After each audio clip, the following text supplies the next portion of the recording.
భగీరథుని వారసులం, రాజులం.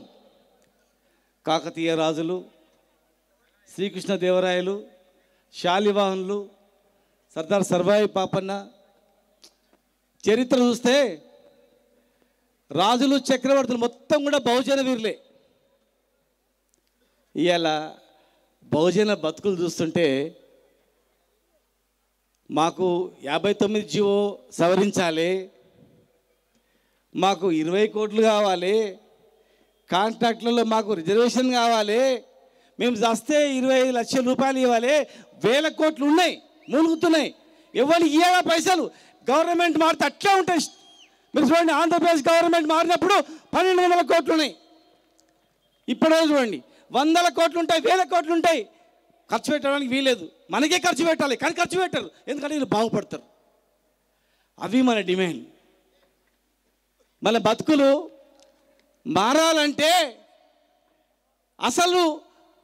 అసలు దగ్గర మనం ఏలు పెడతలేం, అసలు వైపు దృష్టి పెడతలేం. మనం ఓట్లేస్తున్నాం, జోలు పెట్టి అడుక్కుంటున్నాం.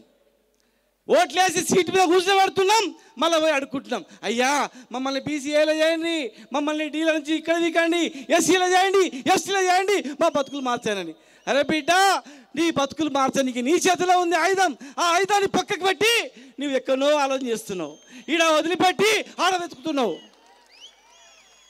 బస్ స్టాండ్లో ఉంగరం ఓటుకపోయింది, కానీ నువ్వు ఆడ వెతుకుతున్నావు. ఎక్కడో కొల్లాపూర్లలో మహబూబ్నగర్లో పోయి వెతుకుతున్నావు. పోటుకుపోయిన కాడ ఎతకాలి కదా. ఈతల కాలకు దెబ్బ తగిలింది, కానీ నువ్వు మంది ఎడబెడుతున్నావు, ఈతల కాలకు పెడుతున్నావు. ఇట్లా తక్కువైతే బిడ్డ. దున్నపోతులకు గడ్డి వేస్తున్నావు, ఆవులకు పాలు పెడుతున్నావు. ఎట్లా వస్తాయి బిడ్డ?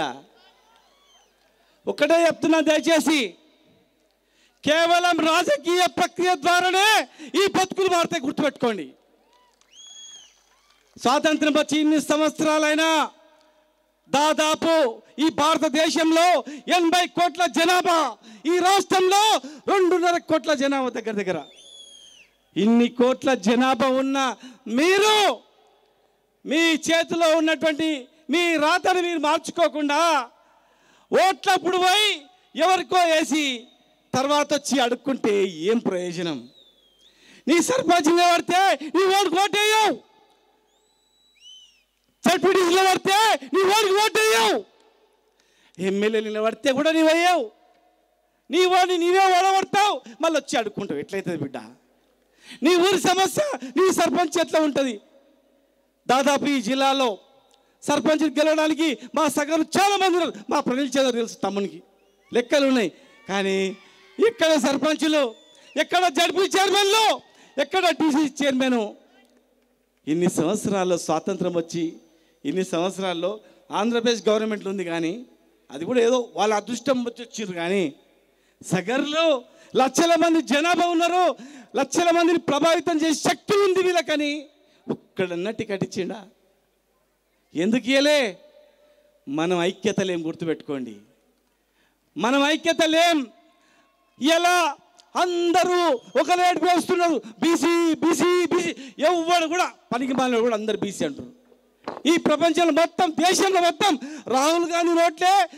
ప్రపంచంలో వేరే దేశం పోతే కూడా బీసీలకు అన్యాయం జరిగింది, బీసీలలో ఎవడు లేడు, అందరిలో పోటీలో లేడు, స్పోర్ట్స్లో లేడు, ఒలింపిక్లో లేడు. ఏందయా ఇన్ని కోట్ల జనాభా అంటున్నాడు. ఆర్ఎస్ఎస్ కూడా ఏమంటుంది? అరే బీసీలకు అన్యాయం జరిగింది, బీసీల జనగణన కావాలంటుంది. ఇది బీసీ యుగం వస్తుంది, బీసీ రాజ్యం వస్తుంది. బీసీలను అడ్డం పెట్టుకొని ప్రతి ఒక్కడు కూడా మోసం చేసిండు. ఒక్కడన్నా బీసీ ముఖ్యమంత్రి అయినా ఈ రాష్ట్రానికి? చెప్పండి, ఎందుకు కాలేదు? మనం అందరం మోసపోతున్నాం. బీసీ పేరు చెప్పి అందరూ ఒక్కొక్కరు వచ్చి మోసం చేస్తూ ఉన్నారు. న్యాయం చేస్తే ఓకే చేయకూడదాం, కానీ ఇలా మన బతుకులు ఏమున్నాయి? ఎక్కడ వేసిన గొంగడు అక్కడనే ఉంది. ఏం పాపం చేసినాం?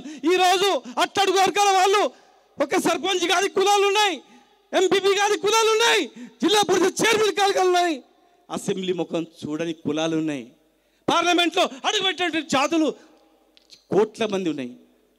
ఇలా మనము మన తలరాత మనం మార్చుకోకుండా మనం అడుక్కుంటా ఉన్నాం. ఇలా మనం ఎక్కడ జనాభా ఉందో ఆ జనాభా ఉన్న దగ్గర ఒక ఎమ్మెల్యేని పిలవండి, మాజీ ఎమ్మెల్యేని పిలవండి, నాయకులను పిలవండి, ఉరుకులాడుకుంటూ వస్తారు. ఎందుకంటే రే బిడ్డ మనం రాకపోతే మన ఓట్లు పడవు, తొక్కేస్తారు, మనం గెలిచేది 5,000తోనో 10,000తోనో, మరి వీళ్ళతో ఎట్లా అని. 10,000 5,000 కాదు, ఒక సగరుడు 10 మంది ఉన్నా 1000 మందిని మార్చే శక్తి మన సగరునికి ఉంటుంది.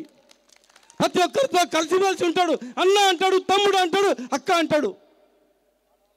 ఇలా కులాల వారిగా విడిపోయినాయి, జాతులన్నీ విడిపోయినాయి. ఈ కుల వృత్తులన్నీ ఒకటే జాతి, గుర్తుపెట్టుకోండి. మహాత్మా జ్యోతిబాపులు ఏమన్నా అంటే ఒక ఇంట్లో 100 మంది ఉంటే ఒకడు చేపలొట్టడానికి పోయిండు, ఒకడు కలుగేనికి పోయిండు, ఒకడు గొర్రెయానికి పోయిండు, ఒకడు బట్టలు ఉతికిండు, ఒకడు గడ్డం చేసిండు, ఒకడు బండి తయారు చేసిండు. ఆ రోజు ఇండస్ట్రీ లేవు, కరెంటు లేవు, ఏం లేవు. జంతువులు తిన్నట్ల తిని పండుకోవాలి. మనుషులు మనం తలా ఒక పని చేసుకొని పండుకోవాలి, మళ్ళా తిన్నికి ఓడు పని చేసుకుని కూడా పోవాలి. అలాంటి వృత్తులు కులాలు అయిపోయినాయి, కులాలు వర్గీకరణ అయిపోయింది. మనకు సంబంధం లేకుండా ఇలా విచ్చలవిడికి అయిపోయి ఇలా హక్కుల గురించి కొట్లాడుతూ ఉన్నాం, మాట్లాడుతూ ఉన్నాం. ఈరోజు 200 కోట్ల విలువైనటువంటి భూమి ఇచ్చినాం. ఇలా మనం ఏమడుక్కుంటున్నాం? 5 కోట్లు 10 కోట్లు ఏం అడుక్కుంటున్నాం? ఈ రాష్ట్ర బడ్జెట్లో అత్యధిక బడ్జెట్ ఇచ్చేది మనమే, ప్రతిదానికి పన్ను చెల్లించేది మనమే. నువ్వు గ్రానైట్ రాయి కానీ, సిమెంట్ కట్టడానికి కానీ, కన్స్ట్రక్షన్ కానీ ఏ దానికైనా మనమే కడతాం. ఈ రాష్ట్రంలో బడ్జెట్ ఇచ్చేది మనమే, ఖర్చు పెట్టేది ఎక్కడుంది చెప్పండి? మనం 200 కోట్ల భవనానికి ఇలా అడుగుతున్నదని 10 కోట్లు అడుగుతున్నాం. ఇస్తారా? ఇయర్ రాసి పెట్టుకోండి, ఎవడియాడు అంతే. బీసీఏలో చేస్తామన్నారు, చేస్తారా? ముద్దురాజులను బీసీఏలో చేస్తామన్నారు, చేస్తారా? చెయ్యరు, మొత్తం మోసమే. ఇవాళ 42% అంటే చూద్దాం, ఇస్తే చేయకూడదాం, 100% చేయకూడదు. 42% ఇచ్చి మనందరినీ సగరులను సర్పంచులుగా, జడ్పీటీసీలుగా, ఎంపీపీలుగా చేస్తే ఖచ్చితంగా మనం అందరం కూడా చేయకూడదాం. ఒకరి మీద ఓడేసుకుంటాడు, ఒకరి మీద ఓడేసుకుంటాడు. ఇలా ఒక బీసీ ముఖ్యమంత్రి అంటారు. ముఖ్యమంత్రి అయితే స్వేచ్ఛ ఉన్న ముఖ్యమంత్రి అంటే ఓకే. ఒక రాష్ట్రానికి మన కులవాడు మంత్రి ముఖ్యమంత్రి అయినంత మాత్రం జరగదు. మనకు చేసేటోడు కావాలి, స్వేచ్ఛ కావాలి. ఇలా అధికారంలో రావడానికి అందరూ కూడా రేపు ఎలక్షన్ వచ్చే వరకు ఈ దేశంలో బీసీ వాదం పెరిగింది కనుక, ఈ రాష్ట్రంలో బీసీ వాదం పెరిగింది కనుక అందరూ బీసీ బీసీ బీసీ అని చెప్పని చేసి అధికారం రావడానికి వస్తారు. చూడండి ఖచ్చితంగా కూడా. కానీ ఆచరణ సాధ్యమవుతుందా? అనుకుంటే ఏదైనా అవుతుంది, అనుకుంటే చట్ట సవరణ చేయొచ్చు. ఇలా 42% ఇవ్వడానికి ఖచ్చితంగా ఈ ప్రభుత్వాలు అనుకుంటే ఒక్క నిమిషం పని. మరి 42% ఇస్తారా? 42% కాదు మనకు కావాల్సింది. 61% జనాభా ఉన్న మనం బీహార్లో 61% జనాభా ఉంది, తమిళనాడులో 70% జనాభా ఉంది. యా ఊర్లో పోయి చూడండి, పంచాయతీ ఎవరు ఛాలెంజ్ చేసి చెప్తాను నేను, రాజకీయాలు తప్పుకుంటా. ఏ ఊర్లో పోయి నిలబడితే బీసీ జనాభా 60-70% కన్నా తక్కువ ఉందనుకుంటా, ఏదైనా సరే సవాల్, ఏ ఊరికైనా సరే పోదాం. కళ్ళ ముందర కనిపిస్తున్నా తక్కువ జనాభా చూపించి మీరు ఇంతే జాతివే, సగర్ల జనాభా ఎంత చూపించిండ్రా? 1,00,000 జనాభానా? 1,00,000 జనాభా. ఈ రాష్ట్రంలో ఒక మహబూబ్నగర్ జిల్లాలో 2 లక్షల మంది 3 లక్షల మంది జనాభా ఉన్నట్టు సగర్లు రాష్ట్రం మొత్తం మీద 1,00,000 జనాభా అంట. అంటే సగర్లారా మీరు ఎక్కువ తగ్గ నగరాలు చేయకండి, చాలా మంది ఉన్నారు అనుకున్నారు. ఓ శేఖర్ సాగర్ మీరు రాష్ట్రం ఉన్నదే 1,00,000 మంది మీరు ఏం మాట్లాడుతున్నారా అనటానికి. బీసీల జనాభా 60% కాదు ఇది, 40%, 46%, ఎక్కువ తక్కువ మాట్లాడకపోయా అంటే నోరు ముప్పించడానికి. నిజంగా చేయమని చెప్పండి. ఎవరు చేసినా సరే, ఏ పార్టీ చేసినా సరే, ఈ బడుగు బలహీన వర్గాలకు ఏ పార్టీ చేసినా పార్టీలకు అతీతంగా నేను కూడా ముందుకొచ్చి ఆ పార్టీ జెండా పట్టుకొని సలాం కొడతా. కానీ మోసం చేయడానికి ప్రయత్నం చేస్తే ఎట్టి పరిస్థితుల్లో ఊరుకోవద్దు. ఈ డిమాండ్లు కాదు, ఈ డిమాండ్ నడుచుకుంటూ వస్తాయి, ఉరుకులాడుకుంటూ వస్తాయి. అడగమని చెప్పండి. రేపు రాబోయే ఎలక్షన్లో 42%లో వర్గీకరణ కూడా చేయాలి. మళ్ళీ 42% ఉట్టిగిస్తే 4-5 కులాలు మాత్రమే వస్తాయి. అన్ని కులాలకు స్థానం కలిగించాలి, మొత్తం వేడుకబడిన వర్గాలకు కూడా స్థానం కలిగించాలి. 42% కాదు, మనకి 52 పైన రావాలి.